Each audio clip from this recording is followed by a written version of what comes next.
আচ্ছা, আমরা এখন যেটা করবো সেটা হচ্ছে রেভিশনারি অ্যাক্টিভিটিস ফার্স্ট পার্ট, মানে আগে আমরা এই ক্লাসটা করিনি, ফার্স্ট শুরু হচ্ছে চ্যাপ্টারটা। দেখো, বেসিক্যালি রেভিশনারি অ্যাক্টিভিটিস এর পজিশনটা আইএনএম এর কোথায় সেটা আমরা জাস্ট একটু বোঝার চেষ্টা করি। দেখো, তোমাদের সেই অনেক আগেও আমি তোমাদের এই গল্পটা বলেছিলাম আইএনএম এর, সেই 45 মিনিটসের গল্প, ফার্স্ট টু লাস্ট। তো সেটার থেকে আমি একটা কনক্লুশন ড্র করার চেষ্টা করছি যে অ্যাকচুয়ালি রেভলিউশন অ্যাক্টিভিটিসটা আছে কোথায় টোটাল হিস্ট্রির মধ্যে।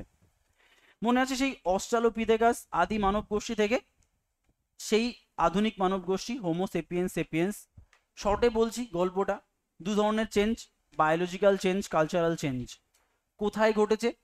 অল ওভার দ্য ওয়ার্ল্ডে। জানো এই গল্পটা তোমরা, অল ওভার দ্য ওয়ার্ল্ডে। তার মধ্যে একটা ইমপ্রেশন কোথায় ঘটেছে?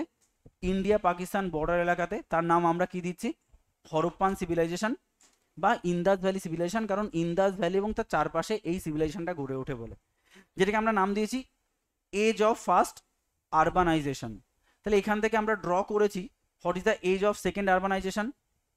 সেটা এজ অফ 16 মহাজনপদ, কাশী, কোশল, অঙ্গ, বগোধ, ব্রিজি, মৎস্য, বৎস, চেদি, মল্ল, গান্ধার, অবন্তী, পাঞ্চাল, সুরসেন, এই 16টা জনপদ। আবার কি একটা আরবানাইজ মানে ক্যাসেল লাইক স্ট্রাকচার দেখা গেছে। মাঝে কোথা থেকে একটা আর্যরা এলো, একটা নতুন সিভিলাইজেশন গড়ে তুললো, তার নাম আরিয়ান সিভিলাইজেশন বা ভেদিক সিভিলাইজেশন। আচ্ছা, কোথাও কোথাও তোমরা এটাও দেখেছো যে কেউ কেউ হরপ্পান পিপলদেরই বলেছে এরা আর্য। আবার কেউ কেউ বলেছে না, আর্যরা আলাদা একটা সত্তা, যারা সেন্ট্রাল এশিয়া থেকে এসে হরপ্পাদের উচ্ছেদ করেছে, তারপর নিজেরা একটা ভিলেজ সিভিলাইজেশন গড়ে তুলেছে। সে যাই হোক না কেন, আচ্ছা এই যে 16টা জনপদের মধ্যে সব থেকে পপুলার জনপদ কে ছিল? মগধ। আচ্ছা, এই মগধকে কেন্দ্র করেই আমার শাসন শুরু হয়েছে। তাহলে আমি একবারে শাসনটাকে টেনে দিচ্ছি, প্রথমে কারা শাসন করেছে? হিন্দুরা। আমি সেই আর হর্ষাঙ্ক টর্ষাঙ্কই যাচ্ছি না। আচ্ছা, এই হিন্দুদের থেকে এই শাসনভারটা ধীরে ধীরে চলে গেছে কাদের কাছে? মুসলিমদের কাছে। মুসলিমদের দুটো সম্প্রদায় বা দুটো সংস্থা এখানে রুল করেছে। একটা সুলতানেট, প্রথমে সুলতানেটরা রুল করেছে, সুলতানেট পিরিয়ড, আর একটা মোগল পিরিয়ড। আচ্ছা, মোগল পিরিয়ড হচ্ছে অ্যাকচুয়ালি একটা বংশ। কার থেকে শুরু হচ্ছে? বাবর, হুমায়ুন, আকবর, জাহাঙ্গীর, শাহজাহান আর ঔরঙ্গজেব। তাহলে এনরা একটা সিস্টেমকে রুল করেছে। এবং এই টাইম ফ্রেমে যখন আকবর রয়েছে, সে টাইম ফ্রেম হচ্ছে 1599। এই 1599তে ব্রিটিশ ইস্ট ইন্ডিয়া কোম্পানি তৈরি হয় ব্রিটেনে। সেখান থেকে ওরা জাহাঙ্গীরের সময় ভারতে আসে। তাহলে আস্তে আস্তে করে মডার্ন ইন্ডিয়াতে শিফট হচ্ছে। তো মডার্ন ইন্ডিয়াতে যদি শিফট হয়, তাহলে যদি আমরা দেখে নিই, তাহলে এখানে কি আসছে? মডার্ন ইন্ডিয়াতে ব্রিটিশরা ঢুকে গেল সিস্টেমে, তখন এরা শাসন করছে। এর পাশাপাশি আর কোন কোন ফরেন পাওয়ার ঢুকেছে? পর্তুগিজ, ফ্রান্স, ডেন্স, ডাচ, এইগুলো। তো এইগুলো অতটা পপুলার নয়। মেইনলি তিনটে শাসন আমরা দেখেছি, ব্রিটিশ, ফ্রান্স এবং পর্তুগিজ।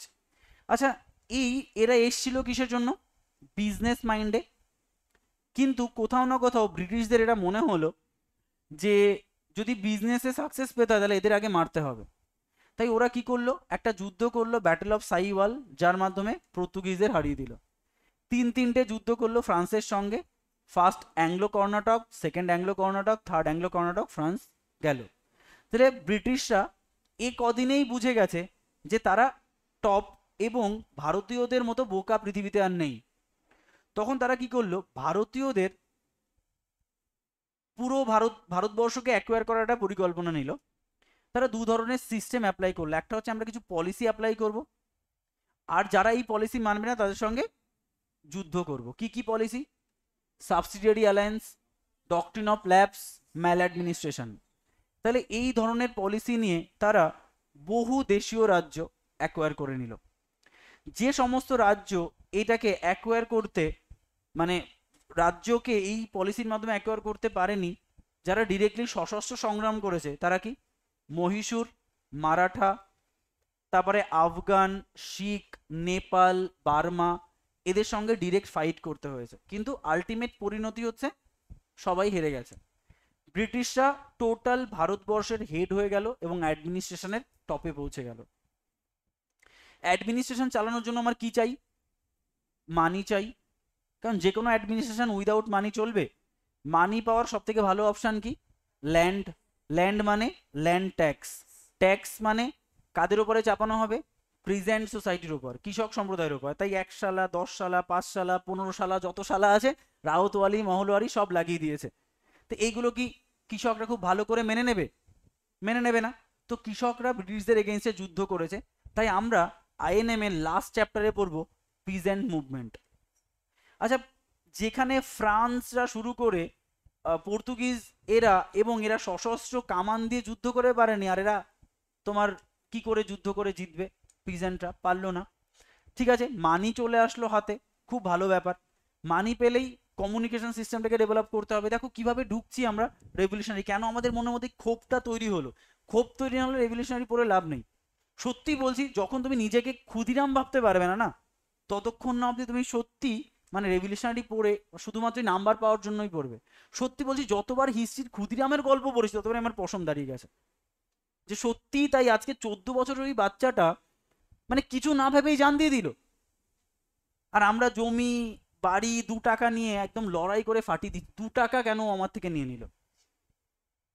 কোথায় সেই দেশপ্রেম আর কোথায় এই দেশপ্রেম? সেইটাই বলছি। তো সেই জন্য ক্ষোভ তৈরি হতে হবে, তবেই রেভলিউশনারি অ্যাক্টিভিটিসটা তৈরি হয়। কারণ এই গল্পটা বলেছি সেই প্রথমে, মাঝে তো আর এই গল্প বলি না। কেন এই গল্পটা এখন বলছি? কারণ ক্ষোভ তৈরি করতে হবে ব্রিটিশদের ওপরে, তবেই রেভলিউশনারি অ্যাক্টিভিটিস পড়ে লাভ আছে। তো এই যে তোমার মানি হাতে পেয়ে গেল, তো আলটিমেটলি কি চাই? কমিউনিকেশন সিস্টেম ডেভেলপ করতে চাই। কমিউনিকেশন সিস্টেম মানে রোড, রেলপথ। তাহলে রোড তৈরি করো, রেলপথ তৈরি করো। রোড এবং রেলপথ কি তোমার বাড়ি আমার বাড়ি ভেঙে তৈরি হবে? না। সব থেকে ভালো অপশন কি? ফরেস্ট। ফরেস্ট কাটো, রোড বানাও, রেলপথ বানাও। ফরেস্টে কারা বসবাস করছে? ট্রাইব। তো ডেফিনেটলি ট্রাইবরা সেটা কি মেনে চলবে? আমার মাতৃভূমিকে তুমি ধ্বংস করবে আর আমি তোমাকে যা ইচ্ছা তাই করতে দেবো?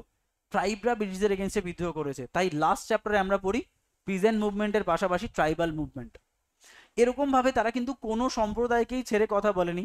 এরপর আমরা লেবার মুভমেন্ট পড়ি, আমরা সোশিও রিলিজিয়াস মুভমেন্ট পড়ি, নন ট্রাইবাল মুভমেন্ট পড়ি। তো এইগুলো কি হয়েছে? তারা তাদের অ্যাডমিনিস্ট্রেশনটাকে ফ্লারিশ করার জন্য সমস্ত সম্প্রদায়কে শুধুমাত্র হারাইনি, নানাভাবে অত্যাচারও করেছে। ঠিক আছে, তো আলটিমেটলি আমরা কি দেখতে পাচ্ছি? আমরা এফেক্ট দেখতে পাচ্ছি। আরে ব্রিটিশ আমাদের রোড বানিয়ে দিয়েছে, রেল বানিয়ে দিয়েছে, মনের মধ্যে আনন্দ হচ্ছে, ব্রিটিশকে সম্মান করছি। হ্যাঁ কি না? আরে রোড বানিয়ে দিয়ে এখনো আমরা রেলপথের জন্য ডালহৌসিকে কত প্রশংসা করি, কিন্তু আলটিমেটলি এটা হয়েছে কি আমাদের? আমরা কিন্তু সত্যি বলতে ভারতীয় নই, কেউই ভারতীয় নই। ভারতীয়রা অ্যাকচুয়ালি হচ্ছে ট্রাইব। আমরা সেই আর্য আর অনার্যর মিক্সার। এই মিসিজেনেশন বা হাইব্রিডাইজেশন, তার ফলাফল আমাদের হয়েছে। আর যারা ফর্সা তারা তো নাই, ঠিক আছে, ছেলে হোক মেয়ে হোক, যারা একদম সত্যি বলতে কিছু ট্রাইবাল স্টুডেন্ট আমাদের কাছে পড়ে, ঠিক আছে, যারা সত্যি বলতে তারাই হচ্ছে এই দেশের নাগরিক। তো তাদেরই বুকের ওপর দিয়ে সব রোড রেলপথ তৈরি হয়েছে। এইগুলো আমরা সাধারণ মানুষ যারা উপর লেভেলে চলাফেরা করি, মাথার উপর দিয়ে ব্রেন থাকে, তারা বুঝতে পারেনি। বুঝতে পেরেছে কারা? Middle class society. মানে সেই রাজা রামমোহন রায়, বিদ্যাসাগর, যারা আমাদের রয়েছে, হেনরি লুই ভিভিয়েন ডেরেজিও, মানে আমরা পড়ি না সোশিও রিলিজিয়াস মুভমেন্টে, যারা এখানে রয়েছেন, তারা এই দুঃখ কষ্টগুলোকে দেখতে পেয়েছে। তারা তাদের পাওয়ার হচ্ছে সেই পেনে। তারা ফুটিয়ে তুলেছে বিভিন্ন পোয়েম, বিভিন্ন নাটক, বিভিন্ন তোমার বই, নিউজ পেপার, এগুলোর মাধ্যমে কি করেছে? এই সমস্ত দুঃখ কষ্টকে প্রকাশ করেছে। যেমন দীনবন্ধু মিত্রর নীল দর্পণ নাটক, নীল চাষিদের উপরে কি পরিমাণ অত্যাচার, এগুলো তুলে ধরা হয়েছে। তো এইগুলো পড়ার পরে আমাদের সত্যি বলতে ধ্বজা উড়ে গেছে যে কি হলো কেসটা, যে আমরা যাদের এত সম্মান করছি তারা কিনা আমাদের এতটা মানে দমিয়ে রেখেছে। তো সেই জায়গা থেকে আমরা কি করেছি? আমাদের মধ্যে পুঞ্জীবিত ক্ষোভ তৈরি হচ্ছে, আর সমস্ত মানুষ আমরা একত্রিত হতে শুরু করেছি। এবং এই সবাই যখন এই সমস্ত বই, নিউজ পেপার পড়ে একত্রিত হলাম, এই সমস্ত একত্রিত রূপ নিয়ে আমরা বিদ্রোহ করলাম ব্রিটিশদের এগেনস্টে। তাই আমরা এই বিদ্রোহটার নাম দিয়েছি রিভল্ট অফ 1857 বা মহাবিদ্রোহ। কেন এর নাম মহাবিদ্রোহ? সবাই অংশগ্রহণ করে আমরা এর বিদ্রোহ করেছি। এর সঙ্গে পিজেন্টরা অ্যাড হয়েছে, এর সঙ্গে তোমার ট্রাইবালরা অ্যাড হয়েছে। কিন্তু আলটিমেটলি এই যুদ্ধের পরিণতিও কি? এই যুদ্ধের পরিণতিও কি? ফেল। কিন্তু ফেল করলেও মনের মধ্যে একটা রিগ্রেট তৈরি হয়েছে। আমরা করি না, কেন ফেল করলাম, এত পড়াশোনা করেও কেন ফেল করলাম? তার মানে আমরা এই ফেল করার একটাই উদ্দেশ্য, ইন্ডিয়ানরা বুঝলো যে লিডার নেই। যদি সঠিক অর্গানাইজড ওয়েতে পরিকল্পনা করা যেত, তাহলে এই 10-15টা ব্রিটিশকে হারাতে আর কটা মানে দিনের দরকার হতো। তারপরে হেরে গেলাম কেন? হ্যাপাজার্টলি বিদ্রোহ করেছি বলে। তার মানে ওরা কি চাইলো একটা বলো? ওরা চাইলো একটা লিডার, একটা লিডার। এত বড় দেশকে কি একটা লিডার চালাতে পারবে? সেই জন্য চাইলো একটা অর্গানাইজেশন। আর ব্রিটিশরা ভাবলো ওফ, জোর বাঁচা বেঁচে গেছি, আর ব্রিটিশদের এই সুযোগ, ইংরেজ মানে ইন্ডিয়ানদের আর এই সুযোগ দেওয়া যাবে না এরম লড়াই করার। তাই তারা কি করলো, নিউজ পেপারের উপরে মানে রোধ করে দিল। বাংলা ভাষায় নিউজ পেপার করা যাবে না, ইংলিশ ভাষায়। তো ইংলিশ ভাষায় কজন নিউজ পেপার বানাতে পারবে? নাট্যভিনয় নিয়ন্ত্রণ আইন লাগু করে দিল, যত প্রকারের নিয়ন্ত্রণ করা যায় লাগিয়ে দিল, এবং বুঝলো যে সব নাটের গুরু হচ্ছে এই মিডিল ক্লাস সোসাইটি। একে কন্ট্রোল করতে পারলে দেশের মানুষ কন্ট্রোল হবে। ঠিক। তো তখন ব্রিটিশদের মধ্যে কি মনোভাব তৈরি হলো, আমাদেরও একটা অর্গানাইজেশন চাই, যে অর্গানাইজেশন দিয়ে আমরা মিডিল ক্লাস সোসাইটির সঙ্গে ডিরেক্ট একই টেবিলে বসে তাদের সঙ্গে আলোচনা করে তাদের দমিয়ে রাখবো, তাদের সুযোগ সুবিধা দিলেই কন্ট্রোল, আর তারা কন্ট্রোল হলে দেশের মানুষ কন্ট্রোল, আমাদের বিরুদ্ধে এই আন্দোলন দ্বিতীয়বার হলে আমরা টিকে থাকতে পারবো না। তো দেখো দুজনের মতামত কোথাও না কোথাও মিলে গেল। ইংরেজরা বা ইন্ডিয়ানরা চাইছে লিডার, যার মাধ্যমে একটা অর্গানাইজেশন, যে অর্গানাইজেশনের মাধ্যমে দেশের মানুষকে এক করবো আর ব্রিটিশ তাড়াবো। ক্ষোভ তৈরি হলো। আর এরা চাইলো একটা অর্গানাইজেশন যার থ্রু দিয়ে আমরা মিডিল ক্লাস সোসাইটিকে কন্ট্রোল করব এবং সাধারণ মানুষ কন্ট্রোলড হবে। তাহলে কোথাও না কোথাও দুজনের উদ্দেশ্য এক হয়ে গেল, কিন্তু সেন্টিমেন্ট কোথাও না কোথাও আলাদা থেকে গেল। কিন্তু জন্ম নিল কি কংগ্রেসের 1885-এ। সেই জন্য কংগ্রেসের 1885 থেকে 1905 বঙ্গভঙ্গ অবধি আমার এই সময়টা কিন্তু ইংরেজরা কংগ্রেসকে লিড করেছে। এবং সেই সময় যে তথাকথিত মিডিল ক্লাস সোসাইটি ইংরেজের সঙ্গে পলিসি অফ 3 পিস নিয়ে চলেছে, তাদেরকে আমরা তথাকথিত নরমপন্থী বলে থাকি, মডারেটার্স। কেন তারা তাদের সঙ্গে এই সমঝোতা করে চলেছে? কেন? কারণ ওই কোথাও না কোথাও তারা তাদের সেন্টিমেন্টটা ভুলে গেছিল। ব্যাস, আমরা আমাদের জিনিস পেয়ে যাচ্ছি, ব্রিটিশরা দিচ্ছে। কিন্তু কোথাও না কোথাও যে উদ্দেশ্যে আমরা জাতীয় কংগ্রেস তৈরি করার চেষ্টা করলাম, সেই উদ্দেশ্যটা কি ফুলফিল হলো? তার মানে এই 1885 থেকে শুরু করে আমাদের মধ্যে একটা পুঞ্জীভূত ক্ষোভ তৈরি হওয়া শুরু হলো যে ধুর, কংগ্রেসকে যে জন্য বানালাম সেই কংগ্রেস নাকি ব্রিটিশের পা চেটে বেড়াচ্ছে, তাই নয় কি? তো তখনই আমার মধ্যে একটা রেভলিউশন তৈরি হলো। আর এখান থেকেই জন্ম নিল রেভলিউশনারি অ্যাক্টিভিটিস, যারা কংগ্রেসের সঙ্গে কোনো প্রকার সামঞ্জস্যতা না রেখে নিজেদের মতো লড়াই করে চলেছে, এবং শেষ অবধি কংগ্রেস কংগ্রেসের মতো, আমরা আমাদের মতো। তো এই রেভলিউশনারি অ্যাক্টিভিটিস হয়েছে 4টে মেইন প্লেসে। আমরা নোটটাকে সেইভাবেই সাজিয়েছি। একটা হচ্ছে মহারাষ্ট্র, নেক্সট হচ্ছে তোমার বাংলা, নেক্সট হচ্ছে তোমার north India, and even outside India. দেখবে তোমাদের নোটসে 4টে সেগমেন্টেই করে দেওয়া আছে। তো চলো আমরা নোটটায় চলে যাই। দেখো সেম রেভলিউশনারি অ্যাক্টিভিটিস মহারাষ্ট্রে কিভাবে ফ্লারিশ করলো। সেকেন্ড পার্টে তুমি যদি চলে যাও, রেভলিউশনারি অ্যাক্টিভিটিস বাংলায় কি করে ফ্লারিশ করলো, রেভলিউশনারি অ্যাক্টিভিটিস নর্থ ইন্ডিয়াতে কিভাবে ফ্লারিশ করলো, অ্যান্ড আউটসাইড ইন্ডিয়াতেও রেভলিউশনারি অ্যাক্টিভিটিস কিভাবে ফ্লারিশ করলো। এবং দেখবে তুমি কখনোই দেখবে না কংগ্রেসের সঙ্গে এদের কোনো লিঙ্ক হয়েছে। এরা পুরো স্বতন্ত্রভাবে লড়াই করেছে। বা হতে পারে যে তার লড়াইটা স্বতন্ত্র ছিল, পরে কংগ্রেস তাকে দেখে তার দলে টেনে নিয়েছে, সেটা হতে পারে। ঠিক আছে, কিন্তু এদের লড়াইটা পুরো কংগ্রেসের বাইরে থেকেই নিজেদের মধ্যে তৈরি হয়েছে। তো চলো আমরা চলে আসি মহারাষ্ট্রের ক্ষেত্রে।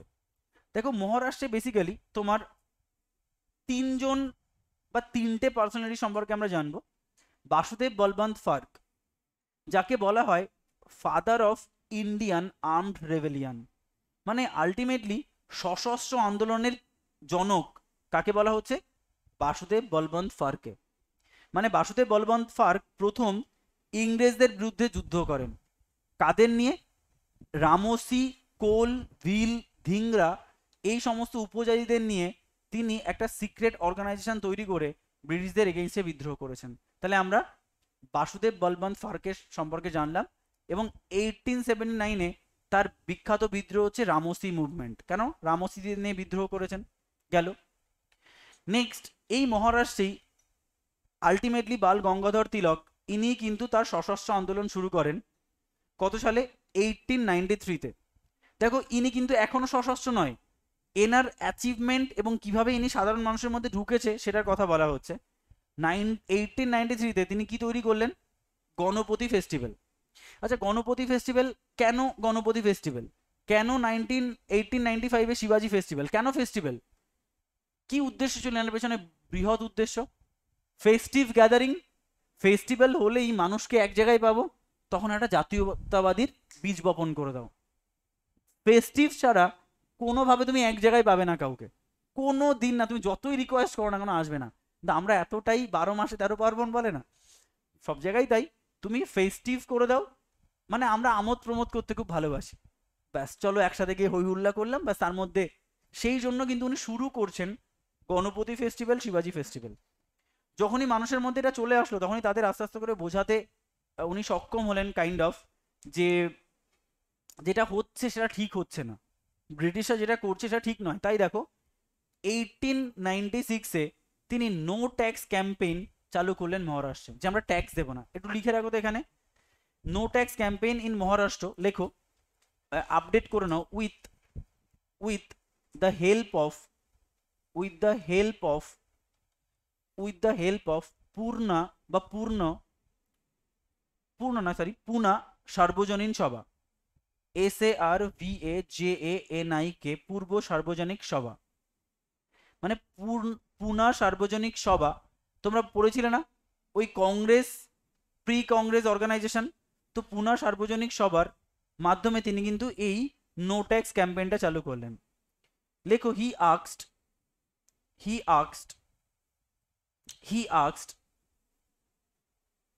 the famine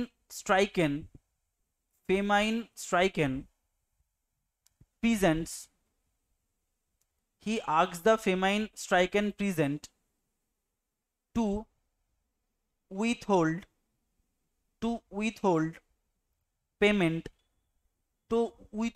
payment of land revenue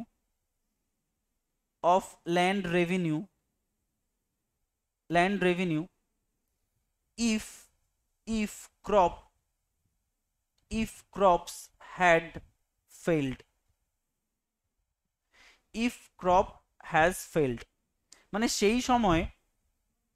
সেই সময় পুনাতে কি হয়েছিল? একটা দুর্ভিক্ষ হয়েছিল। তো তারপরেও ব্রিটিশরা ল্যান্ড ট্যাক্স কখনো কমায়নি। সেই জন্য উনি পুনা সর্বজনীন সবার সহযোগিতায় উনি ব্রিটিশদের বলছে, যদি ক্রপ না হয় তো তুমি ট্যাক্স কি করে দেবে? তাই এর নাম হচ্ছে নো ট্যাক্স ক্যাম্পেইন, কোনো ট্যাক্স দেবো না আমরা, ঠিক আছে? এবং দেখো, বাল গঙ্গাধর তিলকের আদর্শে অনুপ্রাণিত হয়েছেন কে? দামোদর চাপেকর এবং বালকৃষ্ণ চাপেকর। এই দুইজন আলটিমেটলি বিজি তিলকের আদর্শে অনুপ্রাণিত হয়ে কি করেছেন? র্যান্ড অ্যান্ড আয়ার্স, এই দুজনকে, লেখো আর একটা নাম লিখে রাখো, Rand and Ayerst, AYERST, Rand and Ayerst কে ছিলেন? Military Scott, MILITARY, military Scott, ঠিক আছে? এরা কি করলো? এরা হচ্ছে বেসিক্যালি দুই ভাই নামে এরা বেসিক্যালি পরিচিত, দামোদর ব্রাদার্স, ঠিক আছে? কি এটা হচ্ছে দামোদর চাপেকর, বালকৃষ্ণ চাপেকর, কিন্তু ইতিহাস জানে না এর সঙ্গে আর একটা ভাই ছিল। এরা কিন্তু বেসিক্যালি 3 ভাই। তো আরেক ভাইয়ের নাম লিখে রাখো, একবার ইউপিএসসিতে কোশ্চেন দিয়েছিল, সেটা হচ্ছে বাসুদেব চাপেকর। তো আমরা সবাই দামোদর চাপেকর, বালকৃষ্ণ চাপেকরকে জানি, বাট বাসুদেব চাপেকরকে তো চিনি না। ইউপিএসসি ওটাই খুঁজে বার করেছে এবং ওটা থেকেই কোশ্চেন দিয়েছে যে এই বাসুদেব চাপেকর কাকে হত্যা করেছিলেন। অপশানে র্যান্ড অ্যান্ড আয়ার্স আছে, কিন্তু আমরা তো বাসুদেব চাপেকর তো মারিনি, কিন্তু অনেকেই করতে পেরেছে চাপেকর মিল আছে, ভুল করে হয়তো নাম দিয়ে দিয়েছে, ব্যাস অ্যান্সার দিয়ে দিয়েছে, সেখানে হয়ে গেছে। কোশ্চেনটা ছিল যে বাসুদেব চাপেকর কাকে হত্যা করেছিলেন, ঠিক আছে? তো বাসুদেব চাপেকরের নাম তো আমরা জানি না, আমরা দামোদর চাপেকর আর বালকৃষ্ণ চাপেকরের নাম জানি।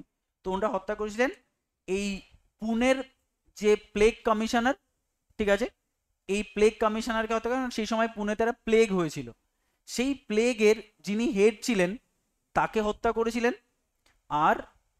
আয়ার্স যিনি হচ্ছেন মিলিটারি স্কট তাকে হত্যা করেছিলেন। তাহলে এই যে শুরু হলো তো আস্তে আস্তে ব্রিটিশ মারা, এটাই তো তোমার রেভলিউশনারি অ্যাক্টিভিটিস। তো এখানে দুজন ব্রিটিশকে হত্যা করা হলো। 1908 দেখো 1908-এ তিলকের আদর্শে অনুপ্রাণিত হয়ে অনেক মানুষ যখন ব্রিটিশ বিরোধী কর্মকাণ্ড শুরু করলো, তাহলে কে নাটের গুরু? তিলক। আটকে দাও। দেখো 6 বছরের জন্য তাকে জেলে আটকে দেওয়া হলো। ঠিক আছে, 6 বছরের জন্য জেলে আটকে দেওয়া হলো। সেটাও কিন্তু পরীক্ষায় কোশ্চেন দেয় যে তিলককে 6 বছরের জন্য কোন জেলে আটকে দেওয়া হয়েছিল? মান্দালয়ে। আচ্ছা দেখো এরপরে হচ্ছে সাভারকার ব্রাদার্স।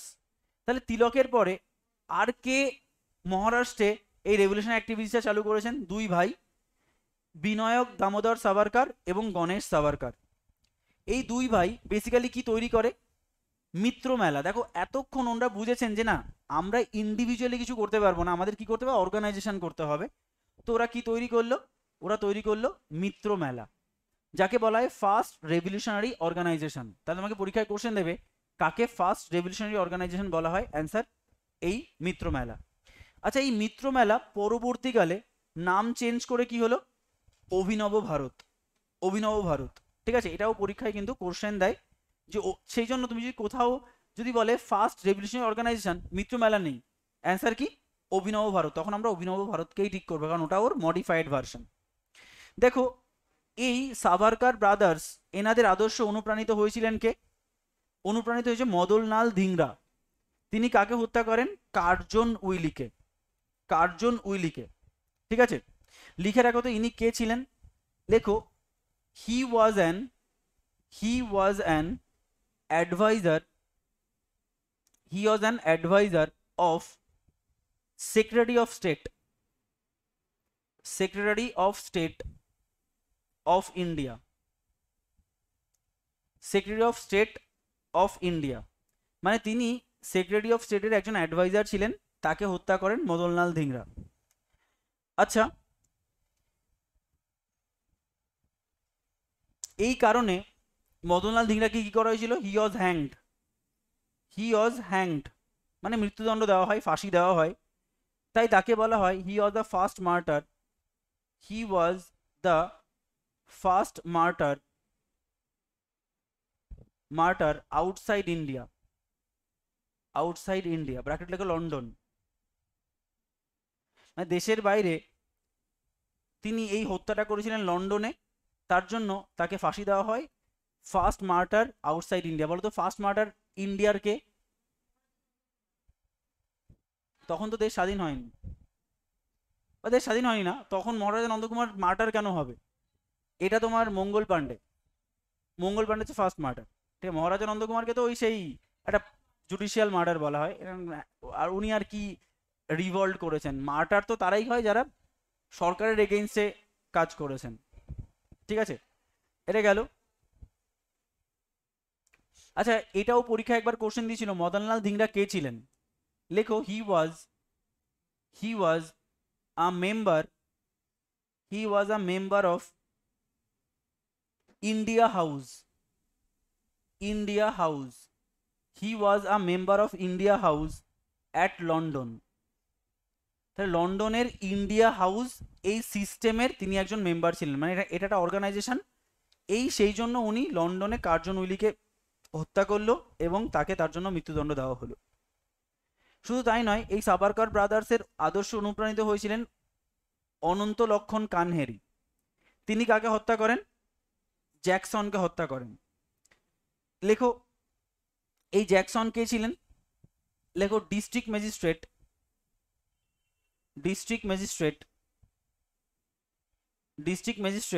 অফ নাসিক। তাহলে নাসিকের ডিস্ট্রিক্ট ম্যাজিস্ট্রেট ছিলেন, তাকে হত্যা করা হয়। ঠিক আছে, আচ্ছা এরপরে দেখো যেহেতু নাসিকের ডিস্ট্রিক্ট ম্যাজিস্ট্রেটকে হত্যা করা হয়, তো তার এগেইনস্টে কি চালু হবে? নাসিক কনস্পিরেসি কেস কেন চালু হলো তাহলে? অনন্ত লক্ষণ কানহেরি নাসিকের জেলা শাসককে হত্যা করে দিয়েছে, মানে বুঝতে পারছো তার নিশ্চয়ই কোনো কনস্পিরেসি চলেছে। তাই নাসিক কনস্পিরেসি কেস চালু হলো কবে? 1910 বা 1911, জাস্ট ঠিক তার পরের বছর। ক্লিয়ার? তাহলে এই যে জিনিসটা এই জিনিসটা হচ্ছে তোমার মহারাষ্ট্রের রেভলিউশনারি অ্যাক্টিভিটিস। ঠিক আছে, আচ্ছা এরপরে আমরা চলেছি বাংলাতে। আচ্ছা বাংলায় দেখো কি কি ঘটেছে। বাংলা এবার গোড়া থেকে দেখো, তুমি যদি কোনো বই পড়ো তাহলে বইতে তুমি সাল ওয়াইজ ডেটাগুলো পেয়ে যাবে। আমি কি করেছি, পুরো সেগমেন্ট ওয়াইজ আলাদা করে দিয়েছি যাতে আমাদের পড়তে সুবিধা হয়। তাই এটা বাংলা, সেখানে কি হচ্ছে দেখো, ইনসিডেন্ট, ইয়ার এবং ইনফরমেশন আলাদা করা হয়েছে। প্রথমে যেটা হচ্ছে অনুশীলন সমিতি। আচ্ছা অনুশীলন সমিতি কত সালে তৈরি হয়? 1902-তে। আচ্ছা এই অনুশীলন সমিতি কে তৈরি করেন? পি মিত্র বা প্রমথনাথ মিত্র আর সতীশচন্দ্র বসু। অপশানে যদি পি মিত্র এবং সতীশচন্দ্র বসু দুজনই থাকে তাহলে ফার্স্ট প্রেফারেন্স কে পাবে? প্রমথনাথ মিত্র। যদি অপশানে প্রমথনাথ মিত্র না থাকে তাহলে অ্যান্সার কি হবে? সতীশচন্দ্র বসু। ঠিক আছে, তাহলে এই নামটাও খুব গুরুত্বপূর্ণ, যদিও আমরা শুধু একজনের নামই জানি, প্রমথনাথ মিত্র। একবার ডব্লিউসিএস প্রিলিমসে প্রমথনাথ মিত্র না দিয়ে দিয়েছিল সতীশচন্দ্র বসু, সেই জন্য অনেকেই করতে পারেনি, কিন্তু সেই জন্য দুটো নামই আমাদের জানতে হয়। ঠিক আছে, আচ্ছা লেখো, ইট ওয়াজ, মানে এটা first revolutionary organisation in Bangla. It was the first, it was the first revolutionary, it was the first revolutionary samiti, samiti of Bengal. It was the first revolutionary samiti of Bengal. ঠিক আছে, আচ্ছা এই অনুশীলন সমিতির অনেকগুলো ব্রাঞ্চ ছিল। তো একটা ব্রাঞ্চ হচ্ছে ঢাকা। ঢাকা কোথায়? বাংলাদেশের রাজধানী। তাহলে এই অনুশীলন সমিতির ঢাকা ব্রাঞ্চের হেড কে ছিল? আমাদের পুলিন বিহারী দাস। এটাও পরীক্ষায় বহুবার কোশ্চেন দিয়েছে। ঠিক আছে, আচ্ছা নেক্সট দেখো, নেক্সট হচ্ছে যুগান্তর দল। দেখো পরপর ইনসিডেন্টগুলোকে সাজানো হয়েছে। দেখো যুগান্তর দল, এটা হচ্ছে 1906। দেখো এটা যদি আমি তোমাকে একটু জিনিসটাকে বোঝানোর চেষ্টা করি আরো ডিটেলে, তাহলে তুমি যেটা পাবে সেটা হচ্ছে, দেখো প্রথম হচ্ছে অনুশীলন সমিতি। অনুশীলন সমিতি, ঠিক আছে, এটা হয় কত? 1902-তে। তাহলে অনুশীলন সমিতি হয় 1902-তে।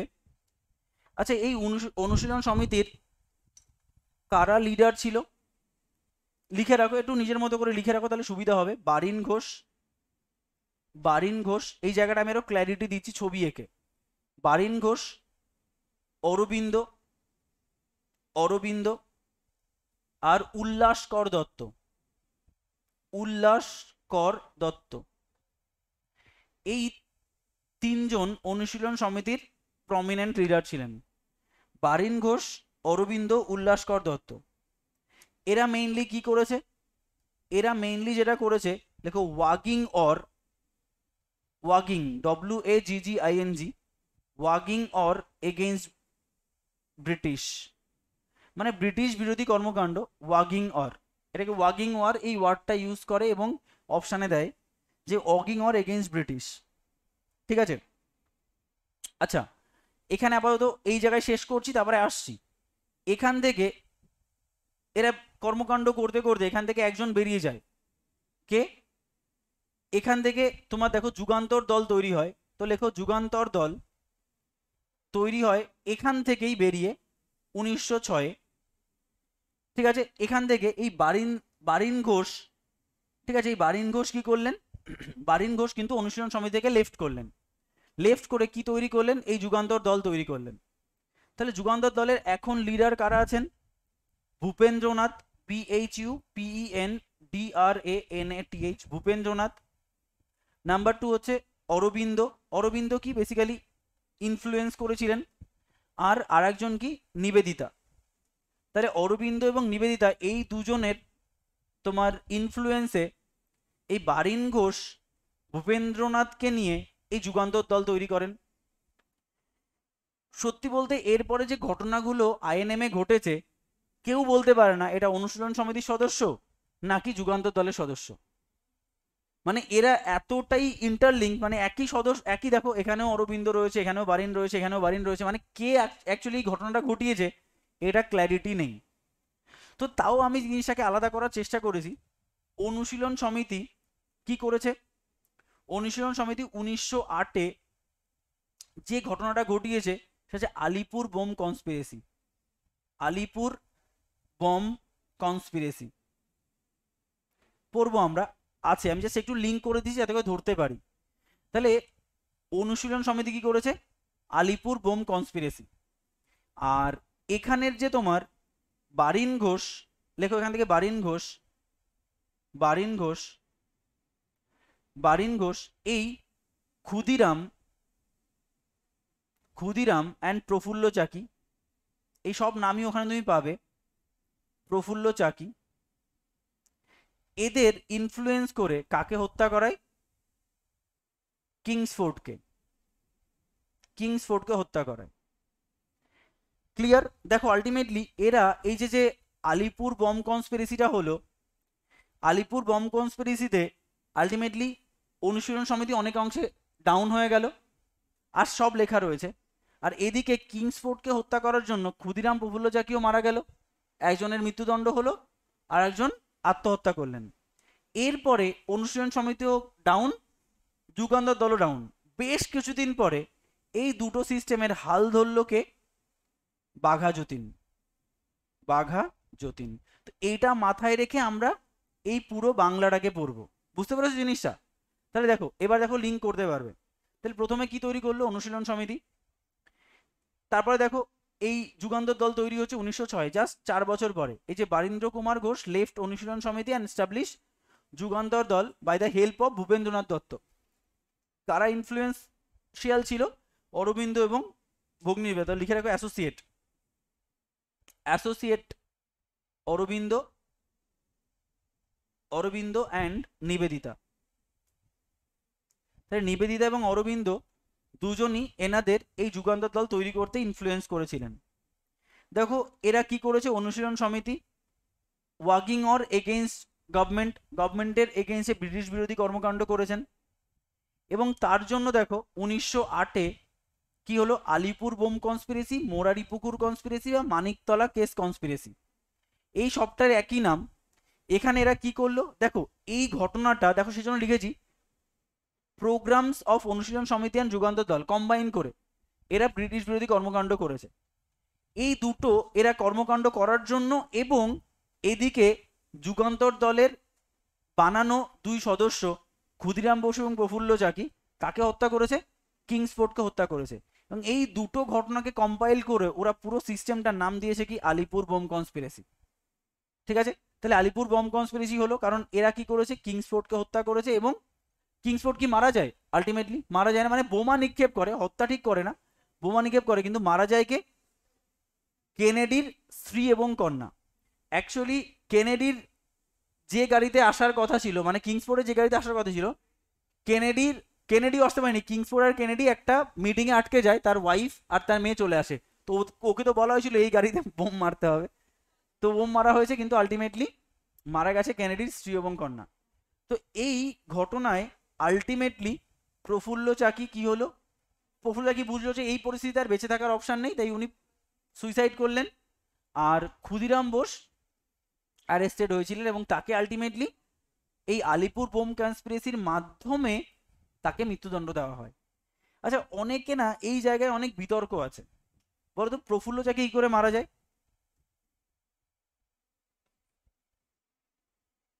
বলতে পারবে কেউ? প্রফুল্ল, হ্যাঁ, প্রফুল্ল চাকি নিজে নিজেকে গুলি করে। ঠিক আছে, পটাশিয়াম সায়ানাইড হচ্ছে ওই 3 বিনয় বাদল দীনেশ, কিন্তু দাদা পটাশিয়াম সায়ানাইড তো প্রীতিলতা ওয়াদ্দেদার। হ্যাঁ ওটাও আছে।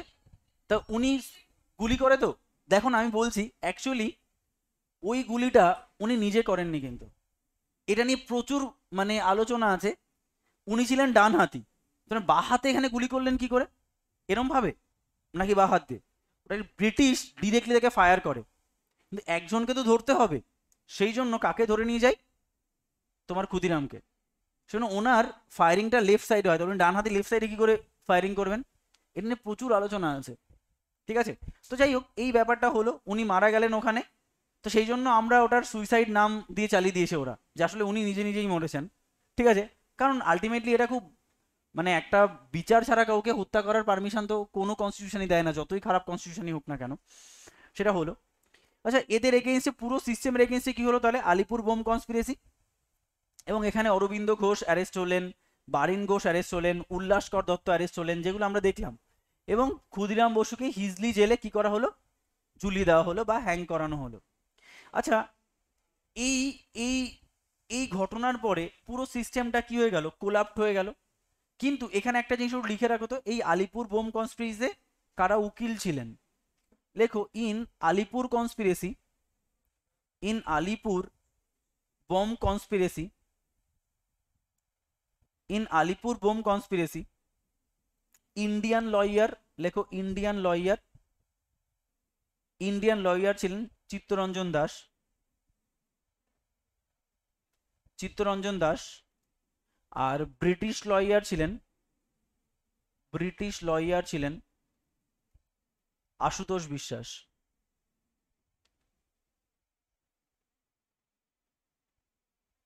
আশুতোষ বিশ্বাস, এটাও পরীক্ষায় কোশ্চেন দেয়, তো এটাও লিখে রাখো। আচ্ছা দেখো, যুগান্তর দল এবং বাঘা যতীন, দেখো 1908-এ কি হলো, আফটার দ্য কেস, মানে এই কেসের পর যুগান্তর দল এর দায়িত্বভার গ্রহণ করলে কে, বাঘা যতীন। ঠিক আছে, এবং দেখো এই বাঘা যতীন মোটামুটি কি করেছেন, বাঘা যতীন আমরা জানি যতীন দাস, উনি বুঝলেন যে ব্রিটিশের সঙ্গে পারতে গেলে আমার লাগবে কি, অস্ত্র, অস্ত্র শস্ত্র ছাড়া এদের সঙ্গে আমরা কোনোভাবে পারবো না। তাই উনি 3টে জাহাজের ব্যবস্থা করলেন। ঠিক আছে, 3টে জাহাজ, কোন সময়, সেকেন্ড ওয়ার্ল্ড ওয়ারের টাইমে।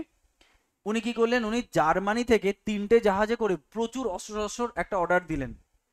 3টে জাহাজের নাম হচ্ছে হেনরি এস, এন লরেন্স এবং মাভেরিক। এই 3টে জাহাজে করে প্রচুর অস্ত্রশস্ত্র আসে, দেখো উইথ ফুল অফ আর্মস।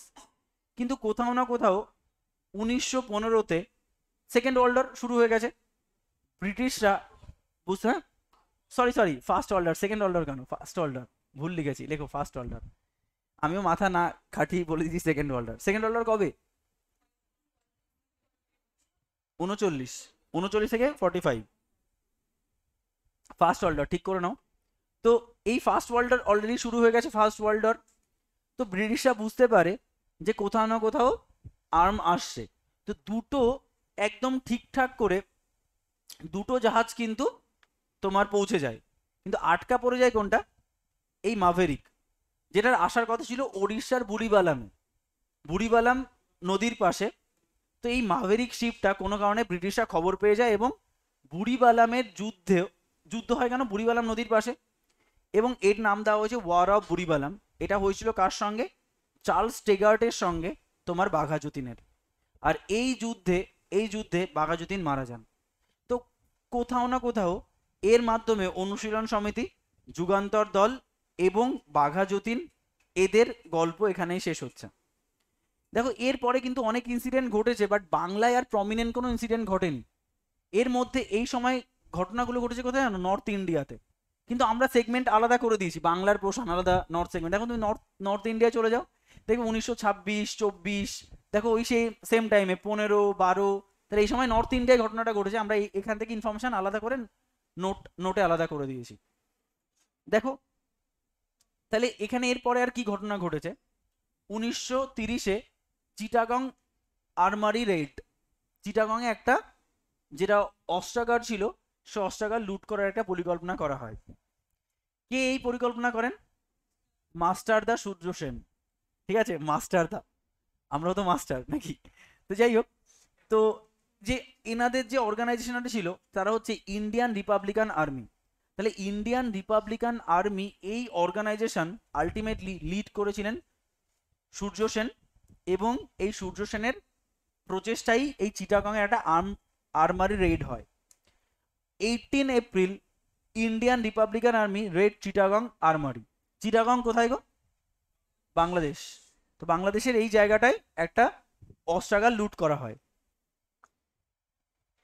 ঠিক আছে, তো এইটা একটু লিখে রাখো তো, লেখো। তোমাকে একটা কোশ্চেন দেয় যে আইএনএম এর প্রথম কোন মুভমেন্ট যেখানে ম্যাক্সিমাম ওম্যান অংশগ্রহণ করে, আচ্ছা এই চিটাগং আর্মারি। তো লিখে রাখো, এই এখানে একটা ফাঁকা জায়গা, লেখো পার্টিসিপেটেড বাই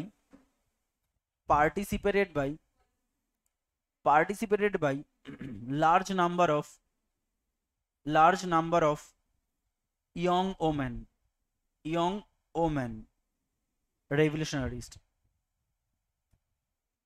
বলো কেন এতগুলো থাকতে এটাই কেন ইয়ং ওমেনরা অংশগ্রহণ করলো? কি তোমার কাছে কি মনে হয়, কেন এর পেছনে কারণ কি? ভাবো দেখি, মাথাটাকে একটু কাজে লাগাও। কেন আর বাকিগুলো নেই কেন? Very good. মাস্টার মানে টিচার, তা টিচারের তো ডিসাইপেল সব ছেলে মেয়ে, কোনো উনি তো নির্বিশেষে সবাইকেই জ্ঞান দেন, তো ওনার যে মতাদর্শ সেটা সবাইকে শেয়ার করেছে, তো সবাই বলছে আমরাও আছি। সেই জন্যই কিন্তু আলটিমেটলি এত লার্জ নাম্বার অফ ওম্যানরা অংশগ্রহণ করতে পেরেছিল। ঠিক আছে, আচ্ছা তাহলে কিছু ফিমেল মেম্বার্সের নাম লিখে রাখো। লেখো ফিমেল মেম্বার্স। ফিমেল মেম্বার্স কারা? একজনের নাম তো আমরা সবাই জানি, প্রীতিলতা। প্রীতিলতা ওয়াদাদার, WADDEDAR, প্রীতিলতা ওয়াদাদার। কল্পনা দত্ত, কল্পনা দত্ত। এনরা খুব পপুলার দুজন ছিলেন, যারা আলটিমেটলি এই ইয়েতে অংশগ্রহণ করেছিলেন এবং চিটাগং আর্ম রেবারি হয়েছিল। এবং এখান থেকে স্বতন্ত্র হয়েছিলেন কে? প্রীতিলতা ওয়াদাদার, যিনি আলটিমেটলি এরপরে একটা ইউরোপিয়ান ক্লাব চিটাগংয়ে উনি আলাদা করে ইন্ডিভিজুয়ালি অ্যাটাক করেন। সেই জন্য তাকে বলা হয়, সেখানে তিনি মারা যান এবং তাকে বলা হয় ফার্স্ট ফিমেল মার্টার। এখন তোমাদের তিনটে মার্টার বললাম, একটা হচ্ছে first martyr Mangal Pandey, first martyr outside India Dhingra Madanlal, আর first female martyr Pritilata Waddedar. আমাদের হৃদয়পুর বাজারে এখনো প্রীতিলতা ওয়াদাদারের একটা মূর্তি আছে। বারাসাত না, হৃদয়পুর বলছি না, বারাসাত যে স্টেডিয়াম না, স্টেডিয়ামের সামনেও একটা দেখবে প্রীতিলতা ওয়াদাদারের মূর্তি আছে। ঠিক আছে, তো এটা তোমার প্রীতিলতা ওয়াদাদার। এবার দেখো 1934, এটা মেন্সের কোশ্চেন, যে মাস্টারদাকে কবে মানে মৃত্যুদণ্ড দেওয়া হয়। দেখো, Masterda Surya Sen was caught and hanged by British government, 1934-এ মৃত্যুদণ্ড দেওয়া হয়। আচ্ছা, আর একটা ঘটনা 1934-এ ঘটে, সেটাও একটু লিখে রাখো তো। 1934 লেখো Ujjwala Majumdar, UJJWALA, Ujjwala Majumdar. Ujjwala Majumdar plotted, Ujjwala Majumdar plotted to kill, plotted to kill Bengal governor, Bengal governor Sir John Anderson, Anderson at Lebong, LEBONG race course। কোথায় এটা? দার্জিলিং। তাহলে লেবং রেস কোর্স দার্জিলিংয়ে বেঙ্গল গভর্নর স্যার জন অ্যান্ডারসনকে হত্যা করাটা পরিকল্পনা করেছিলেন। ঠিক আছে, তো দেখেছো এরপর থেকে কিন্তু ফিমেলদের নাম পপুলার হয়ে গেল। প্রীতিলতা ওয়াদাদারের গল্প বললাম আমরা, কল্পনা দত্তের কথা বললাম, উজ্জ্বলা মজুমদারের কথা বললাম। এছাড়া আরও একজন ফিমেল আছে, যেহেতু আছে একটু লিখে রাখো তো, যেখানে ফাঁকা জায়গা পাচ্ছ লেখো, এখানে লেখো। লেখো, এটা হচ্ছে Nanibala Devi. Nanibala Devi, Nanibala Devi was first woman, first woman state, first woman state prisoner. Nanibala Devi was first woman state prisoner under regulation 3 of 1818, 1818। ঠিক আছে, Bengal state prisoners regulation, Bengal state prisoners regulation 3 of 1818 was a law for preventive detention enacted by East India Company, East India Company in Bangla presidency বা Bengal presidency. Preventive detention enacted by East India Company in Bengal Presidency. ননিবালা দেবী was a first woman state prisoner. Just এই পয়েন্টের সঙ্গে এর কোনো সম্পর্ক নেই, বাট একজন মহিলা গুরুত্বপূর্ণ বাংলা থেকে, সেই জন্য এই পয়েন্টটাকে আমি জাস্ট আলাদা করে লিখে দিচ্ছি। যেই পয়েন্টটা ডব্লিউবিসিএস মেন্সে একবার এসেছিল, তাই অনলাইনার হিসাবে লিখে দিলাম যে ননিবালা দেবী was first woman state prisoner under Regulation 3 of 1818. Bengal State Prisoner Regulation 3 এই Act of 1880 was a law of preventive detention enacted by State East India Company. Preventive detention কি বলো তো? কেউ জানো প্রিভেন্টিভ ডিটেনশন কি? নিম্ন প্রিভেন্টিভ ডিটেনশন কি? Preventive detention, detention মানে কি? আটক। প্রিভেন্টিভ মানে প্রিভেনশন। তাহলে প্রিভেনশন করা হয় যাতে করে সে অপরাধ না করতে পারে। মানে ধরো আমি কোনোভাবে খবর পেলাম যে আমাদের হিরো কাউকে একটা মেরে দেবে, ঠিক আছে, ওই বললো, আমি কিন্তু বলিনি, ঠিক আছে, ঠিক আছে। তো এই খবরটা আমি পেলাম, এটা কিন্তু আদৌ সত্যি কি মিথ্যা আমি জানি না, বাট আমাকে স্টেপস নিতে দোষ কি? তো যদি কোনোভাবে আমি জানি কেউ কাউকে হত্যা করতে বা কোনো অপরাধমূলক কাজ করতে চলেছে এই দিনে, তো তাকে গ্রেফতার করাকে বলা হয় প্রিভেন্টিভ ডিটেনশন। মানে প্রিভেন্ট করা, টু ডু সামথিং, তার জন্য তাকে ডিটেন করা হয়েছে সন্দেহের বশে, সন্দেহজনক। এরম ভাবে কতদিন গ্রেফতার করা যায়? 2 মাস। 2 মাস তুমি তাকে গ্রেফতার করে রাখতে পারো, ঠিক আছে। আচ্ছা, নেক্সট দেখো, নেক্সট হলো তোমার, দেখো বেঙ্গল ভলেন্টিয়ার্স পার্টি, বা যার সঙ্গে রিলেটেড হচ্ছে অলিন্দ যুদ্ধ। আচ্ছা, বেঙ্গল ভলেন্টিয়ার্স পার্টি এটা কত সালে তৈরি হয়? 1930-তে। যার নাম হচ্ছে বিবাদী, এখনো বিবাদী স্টেশন রয়েছে ওনাদের নামেই, বিনয়, বাদল, দীনেশ। দেখো the member of Bengal volunteers, তাহলে এরা কি ছিলেন? বেঙ্গল ভলেন্টিয়ার্স এই অর্গানাইজেশনের সদস্য বিনয় বসু, বাদল গুপ্ত আর দীনেশ গুপ্ত। আচ্ছা, এনরা কি করেছিলেন? এনরা 8th of December এই BBD Binoy Basu, Badal Gupta and Dinesh Gupta attack করেন রাইটার্স বিল্ডিং, এবং কাকে হত্যা করেন? সিমসনকে হত্যা করেন। আচ্ছা, এই রাইটার্স বিল্ডিং এ সিমসনকে হত্যা করার দুঃসাহস দেখিয়েছিলেন এই 3 জন, এবং এনরা বন্দুক নিয়ে ঢুকে গেছিল। এই যুদ্ধটা হয়েছিল রাইটার্স বিল্ডিং এর অলিন্দে, মানে বারান্দায়, তাই তার নাম অনুযায়ী এই যুদ্ধটা হয়েছিল অলিন্দ যুদ্ধ, ঠিক আছে। এই অলিন্দ যুদ্ধের ফলাফল কি হয় লেখো তো। এর পরে কে কে মারা যায়, কিভাবে মারা যায় লেখো। বাদল গুপ্ত committed suicide by taking potassium cyanide। আচ্ছা, এটা এই সময় পটাশিয়াম সায়ানাইড পেতো কোথায়? কি করে নিয়ে যেত পটাশিয়াম সায়ানাইড জানো কেউ? এনাদের গলায় এক ধরনের ক্যাপসুলের মতো জিনিস থাকতো, তাবিজের মতো, ঠিক আছে, ওটাকেই খেয়ে নিত। কারণ ওই সময় তো তুমি বুঝতে পারছো, তুমি জানো যে তোমাকে নৃশংস টর্চার করা হবে, তো তোমার সেইখান থেকে নিচে মরে যাওয়াটাই অনেক safe. Badal Gupta committed suicide by taking potassium cyanide and others to tried to shoot themselves, মানে নিজেদের হত্যা করার চেষ্টা করেছিল। তো বিনয় বসু died in hospital, বিনয় বসু হসপিটালে মারা যান, মানে গুলি খাওয়ার পরে। And Dinesh Gupta was hanged, Dinesh গুপ্তকে মৃত্যুদণ্ড দেওয়া হয়। কে এই মৃত্যুদণ্ড দিয়েছিলেন সেটাও পরীক্ষায় কোশ্চেন দেয়। George Garlic, GARLIC, George Garlic ওনার মৃত্যুদণ্ড দিয়েছিলেন।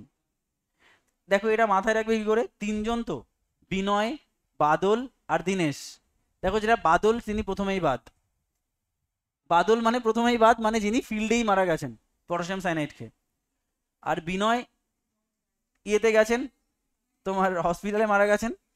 আর তোমার তোমার কারণ দুটো বি তো, বি বি ডি, তাহলে প্রথমে এক বি, তারপরে এক বি, তারপরে দীনেশ, তাহলে দীনেশ লাস্টে মারা যেত এই বিবাদী। আর এই বিবির মধ্যে কোন বিবি? এক যিনি হচ্ছেন বাদ, বাদল প্রথমেই বাদ, তাই মাথায় রাখবে বাদল প্রথমেই বাদ, তাহলে বাদল প্রথমে মারা যায়, তারপরে বিনয়, তারপরে দীনেশ। আচ্ছা নেক্সট হচ্ছে রেডিক্যাল ডেমোক্রেটিক পার্টি। 1940-তে রেডিক্যাল ডেমোক্রেটিক পার্টি কে তৈরি করেছিলেন? এম.এন. রয়। কোন সময়? সেকেন্ড ওয়ার্ল্ড ওয়ারের টাইমে। আচ্ছা সেকেন্ড ওয়ার্ল্ড ওয়ারের টাইমে অনেক ঘটনা ঘটেছিল। বেসিক্যালি সেকেন্ড ওয়ার্ল্ড ওয়ারের সময় অনেকটা, তখন তো পুরো ভারতবর্ষকে রুল করছে কারা? ইন্ডিয়া, একদম পিওরলি রুল করছে। এবং ভারতীয়রা কোথাও না কোথাও তাদের থেকে ছুটকারা পাওয়ার একটা পরিকল্পনা করছে বারবার বারবার করে। তো যেই মুহূর্তে সেকেন্ড ওয়ার্ল্ড ওয়ার শুরু হলো, সেই সময়ে ব্রিটিশরা কিছু ভারতবর্ষের কংগ্রেস মুসলিম লীগের সঙ্গে কোনো প্রকার আলোচনা না করেই ওরা ভারতবর্ষকে পার্ট অফ ব্রিটিশ বলে সেকেন্ড ওয়ার্ল্ড ওয়ারে নাম দিয়ে দিল, যে পারলে ভারতীয়দেরও মারো, কারণ ভারতীয়রা আমাদের অংশ। এটা কি ভারতীয়রা মেনে নেবে?